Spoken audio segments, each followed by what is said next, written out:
This is the house that Kamurai built. Time to get started. Hi there, welcome to the house that Kamurai built. I'm Kamurai, and I haven't done one of these in a while, but here's something that's been bugging me lately, and I think I finally need to talk about it. Disclaimer, this is not a bash against women, it's just more prevalent in women, so I'm going to use them as an example. A lot of times you see people wearing makeup or dye their hair to look different colors, and this is considered a social norm. Now, however, if you think back to racist comedies where people used to wear black makeup on their face to show and demonstrate they were black in a theatrical production, that apparently was very offensive. Now, I'm very confused because if you were to make yourself appear to look another ethnicity through makeup, or another skin tone at least, then I think people would be offended by that, and I don't understand where the difference is there versus making it look like you have ethnicity through other features. When people dye their hair red, for instance, I find that kind of offensive because redheads are like less than 10% of the overall population on the planet. It's an ethnic trait that stems from the Vikings at some point, and that may even come from Judean redheads and breeding there and then taking the genes on as the Vikings conquered the northern parts of Europe, which is where a lot of them ended up staying because I guess they got bored of traveling in Scotland and Ireland. So these days there's typically two types of redheads. There's the Scot-Irish, which you could argue could be two separate things because the coloration does vary and the consistency of the hair can vary, but it's like any other place.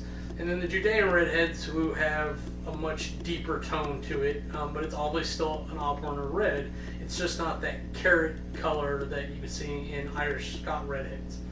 Now, because this is such a rare trait, people covet it, and rightly so as far as I'm concerned, because I find it a very beautiful trait, and especially if it matches their skin tone. Because in the same area where the Vikings used to be, and a lot of times you hear this term Nordic blonde or whatnot, you get people who are very fair complexion and they don't have a lot of the tails that the Irish or the Scots have, which is namely freckles. They have the same fair skin, and you see a lot more blonde in the Scandinavian Nordic types. The red hair is just a mutation that evolved from somewhere and all that, and I don't have the exact numbers and dates because people don't keep records on these things.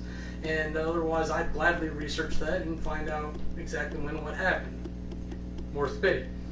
My issue is that people tend to mimic this and no one says anything. They like to call themselves a redhead or a ginger, and they're not. They're pretending to be something very similar as if you were wearing blackface, and no one calls them out on it, and everyone likes it because we're so visually stimulated. If it looks like it, it might as well be it, and who cares, I guess. But in my crazy little head, it bothers me. In the same sense that when you wear makeup, you're actually covering yourself up. You're putting a mask, a literal mask, between you and the rest of the world. When I look at you, I want to see you. That's why I appreciate it when women don't wear as much makeup, or at least they wear it in the correct manner, where when they wear makeup, it looks like they're not wearing makeup, and that's how you're supposed to wear makeup. When you wear this bright red crazy lipstick, or blues, or greens, yeah, it can be pretty, but at the same time, that's not what I wanted to see. I wanted to see you. But because of whatever insecurities people have, they tend to wear those masks that hide themselves from the world to give someone a controlled perspective of themselves. And to be honest with you, I'm just not digging it. There's no real solution there because people aren't going to stop wearing makeup or dyeing their hair. It's just one way to look at things. So, I'm Kamurai. Have a nice day.